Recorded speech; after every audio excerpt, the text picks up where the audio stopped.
नमस्कार विद्यार्थी मित्रांनो, आज आपण इयत्ता 6वीतील इतिहास व नागरिकशास्त्र या विषयातील 7वा पाठ मौर्यकालीन भारत याचे वाचन करणार आहे। पाठातील घटक ग्रीक सम्राट सिकंदराची स्वारी आणि मौर्य साम्राज्य। माहित आहे का तुम्हाला, इसवी सन पूर्व 6व्या शतकात इराणमध्ये सायरस नावाच्या राजाने मोठे साम्राज्य प्रस्थापित केले होते। हे साम्राज्य वायव्य भारतापासून रोमपर्यंत आणि आफ्रिकेतील इजिप्तपर्यंत पसरलेले होते। इसवी सन पूर्व 518च्या सुमारास दार्युश नावाच्या इराणी सम्राटाने भारताच्या वायव्येकडील प्रदेश आणि पंजाबपर्यंतचा काही भाग जिंकून घेतला होता।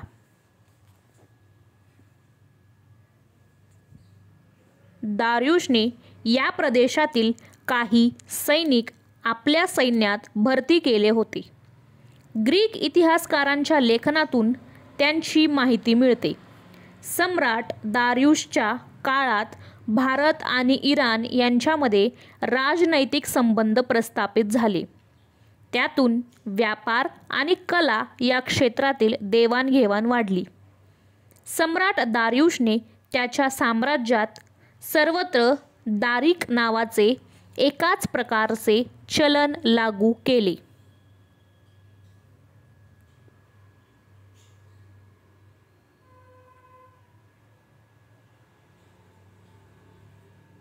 त्यामुळे व्यापार करणे सोपे झाले।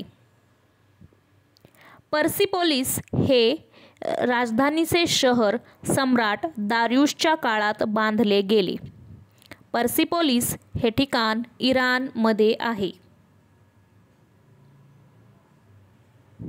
घटक पहिला, ग्रीक सम्राट सिकंदराची स्वारी। ग्रीक सम्राट अलेक्झांडर उर्फ सिकंदर याने इसवी सन पूर्व 326 मध्ये भारताच्या वायव्य प्रदेशावर स्वारी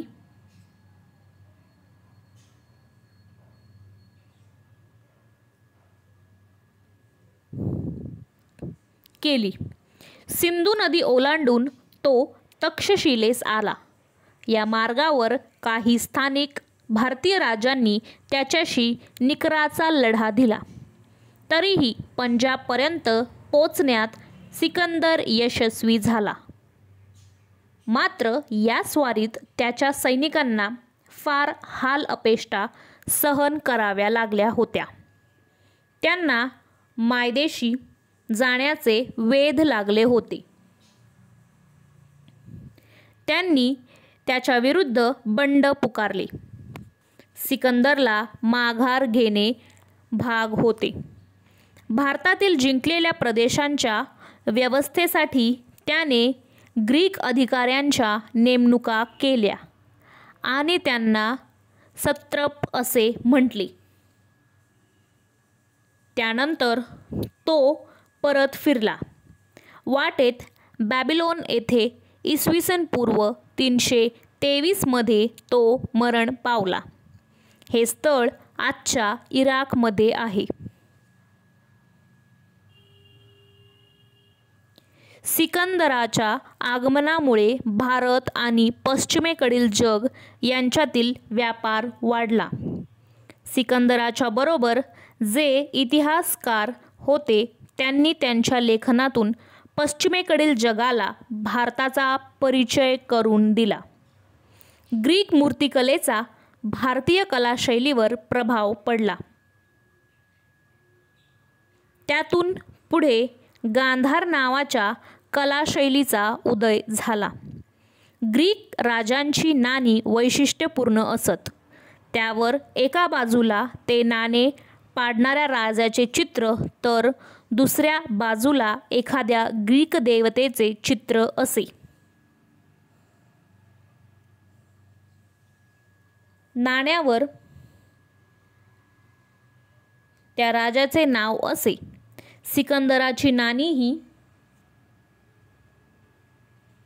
अशाच प्रकारची होती। नंतरच्या काळात भारतातील राजांनीही अशा प्रकारची नाणी पाडण्यास सुरुवात केली. घटक दुसरा, मौर्य साम्राज्य. चंद्रगुप्त मौर्य. चंद्रगुप्त मौर्याने मौर्य साम्राज्याची स्थापना केली. मगधचा नंद राजा धनानंद याच्या जुलमी राजवटीला लोक कंटाळले होते.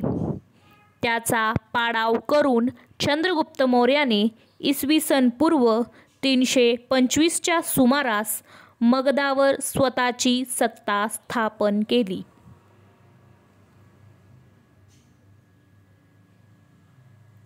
त्याने अवंती आणि सौराष्ट्र जिंकून घेतले. जिंकून घेऊन आपल्या साम्राज्याचा विस्तार करण्यास सुरुवात केली. सिकंदराने नेमलेल्या सत्रपांमध्ये त्याच्या मृत्यूनंतर सत्तेसाठी लढाया सुरू झाल्या. सेल्युकस निकेटर हा सिकंदरचा सेनापती होता. सिकंदराच्या मृत्यूनंतर तो बॅबिलोनचा राजा झाला होता. त्याने वायव्य भारत आणि पंजाबवर आक्रमण केले. चंद्रगुप्त मौर्याने त्याच्या आक्रमणाचा यशस्वी प्रतिकार केला.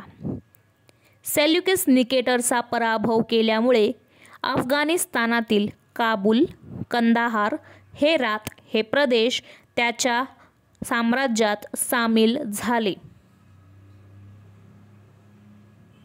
माहीत आहे का तुम्हाला, विशाखा दत्त या संस्कृत नाटककाराने मुद्रा राक्षस हे नाटक लिहिले. त्यात धनानंदाचा नाश करून चंद्रगुप्त मौर्याने स्वतंत्र सत्ता कशी स्थापन केली हे कथानक उलगडले आहे. या कथानकात आचार्य चाणक्य किंवा कौटिल्य यांच्या योगदानास विशेष महत्त्व दिले आहे.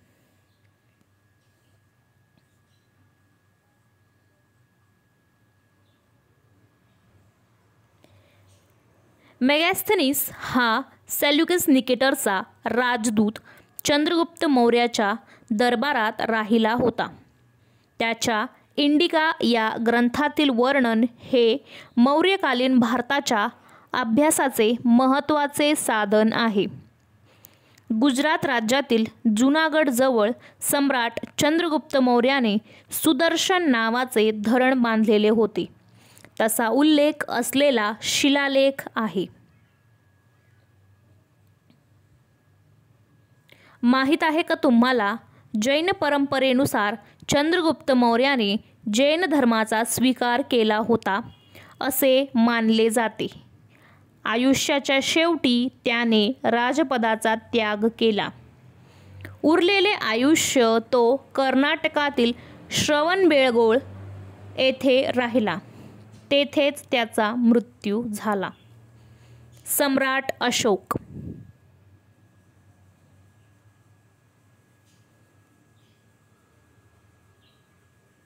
चंद्रगुप्ताने राजपदाचा त्याग केल्यानंतर त्याचा मुलगा बिंदुसार मगधचा राजा झाला. बिंदुसारच्या मृत्यूनंतर त्याचा मुलगा अशोक इसवी सन पूर्व 273 मध्ये सत्तेवर आला. राजा होण्यापूर्वी त्याची नेमणूक तक्षशिला आणि उज्जैनी येथे राज्यपाल म्हणून करण्यात आली होती.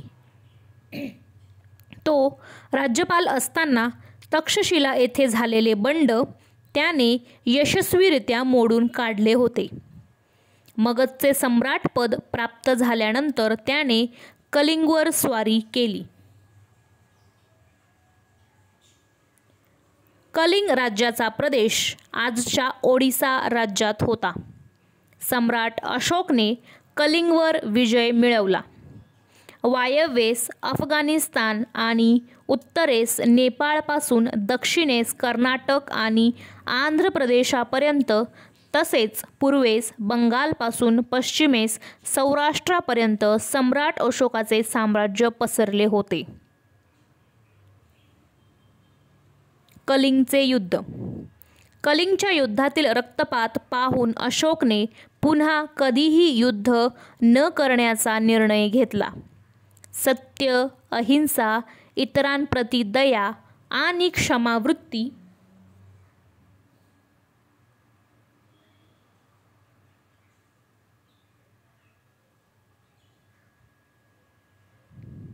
हे गुण त्याच्या दृष्टीने महत्त्वाचे होते. त्याचा संदेश लोकांपर्यंत पोचवण्यासाठी त्याने ठिकठिकाणी शिलालेख आणि स्तंभलेख कोरविले. हे लेख ब्राह्मी लिपीत आहेत. या लेखांमध्ये त्याने स्वतःचा उल्लेख देवांन पियो पियदसी, देवांचा प्रिय प्रियदर्शी असा केलेला आहे.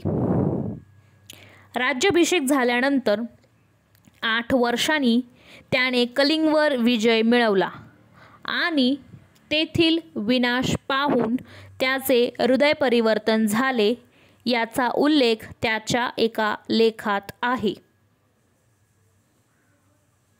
सम्राट अशोकच्या दिल्ली टोपडा येथील एका लेखात वटवाघळे, माकडे, गेंडे इत्यादींची शिकार करू नये, जंगलात वनवे लावू नये असे सक्त निर्बंध लिहून ठेवले होते.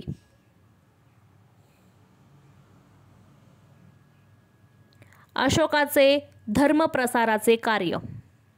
अशोकाने स्वतः बौद्ध धर्माचा स्वीकार केला होता. त्याने पाटलीपुत्र येथे बौद्ध धर्माची 3री परिषद बोलावली होती. बौद्ध धर्माच्या प्रसारासाठी अशोकाने आपला मुलगा महेंद्र आणि मुलगी संघमित्रा यांना श्रीलंकेस पाठवले होते. आग्नेय आशिया आणि मध्य आशिया येथील देशांमध्येही त्याने धर्मप्रचारासाठी बौद्ध भिक्खू पाठवले होते. त्याने अनेक स्तूप आणि विहार बांधले.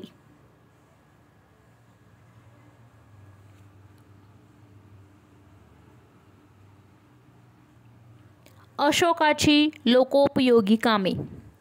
अशोकाने प्रजेसाठी सुखसोयी निर्माण करण्यावर भर दिला. उदाहरणार्थ माणसांना तसेच पशूंना मोफत औषध पाणी मिळावे अशी सोय केली. अनेक रस्ते बांधले. सावलीसाठी रस्त्यांच्या दोन्ही बाजूंना झाडे लावली. धर्मशाळा बांधल्या. विहिरी खोदल्या. हे करून पहा. तुमच्या परिसरात कोणत्या संस्था कोणती लोकोपयोगी कामे करतात त्याचा अहवाल तयार करा. मौर्यकालीन राज्यव्यवस्था. मौर्य साम्राज्याची राजधानी पाटलीपुत्र येथे होती. राज्यकारभाराच्या सोयीसाठी साम्राज्याचे 4 विभाग पाडलेले होते. प्रत्येक विभागाची स्वतंत्र राजधानी होती. 1. पूर्व विभाग. राजधानी तोशाली म्हणजेच ओडिशा. पश्चिम विभाग. राजधानी उज्जैनी मध्य प्रदेश. दक्षिण विभाग. सुवर्णगिरी कर्नाटकातील कनकगिरी. उत्तर विभाग. तक्षशिला पाकिस्तान. राज्यकारभारात राजाला सल्ला देण्यासाठी मंत्री परिषद असे. वेगवेगळ्या पातळ्यांवर काम करणारे अनेक अधिकारी होते. या सर्वांवर देखरेख करण्यासाठी आणि शत्रूच्या हालचालींवर नजर ठेवण्यासाठी अत्यंत सक्षम असे हेरखाते होते. मौर्यकालीन लोकजीवन. मौर्य काळात शेतीच्या उत्पादनाला खूप महत्त्व होते. शेतीबरोबरच व्यापार आणि इतर उद्योगही भरभराटीला आले होते. हस्तिदंतावरील कोरीवकाम, कापड विणणे आणि रंगवणे, धातुकाम यासारखे अनेक व्यवसाय होते. चकाकी असलेली काळ्या रंगाची मातीची भांडी घडवली जात. नौका बांधणी हाही एक मोठ्या प्रमाणावरील उद्योग होता. धातुकामामध्ये इतर धातूंबरोबर लोखंडाच्या वस्तू बनवण्याचे तंत्रज्ञान विकसित झाले होते. नगरांमध्ये आणि ग्रामांमध्ये उत्सव समारंभ साजरे होत. त्यामध्ये लोकांच्या मनोरंजनासाठी नृत्य गायनाचे कार्यक्रम होत. कुस्तीचे खेळ, रथांच्या शर्यती लोकप्रिय होत्या. सोंगट्यांचा खेळ आणि बुद्धिबळ यांसारखे खेळ आवडीने खेळले जात. बुद्धिबळाला अष्टपद असे नाव होते.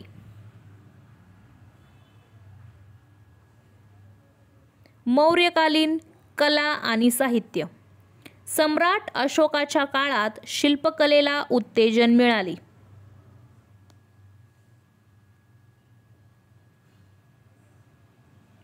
माहीत आहे का तुम्हाला, भारताची राजमुद्रा सारनाथ येथील अशोक स्तंभाच्या आधारे तयार करण्यात आलेली आहे. सारनाथ येथील मूळ स्तंभावर 4 सिंह आहेत.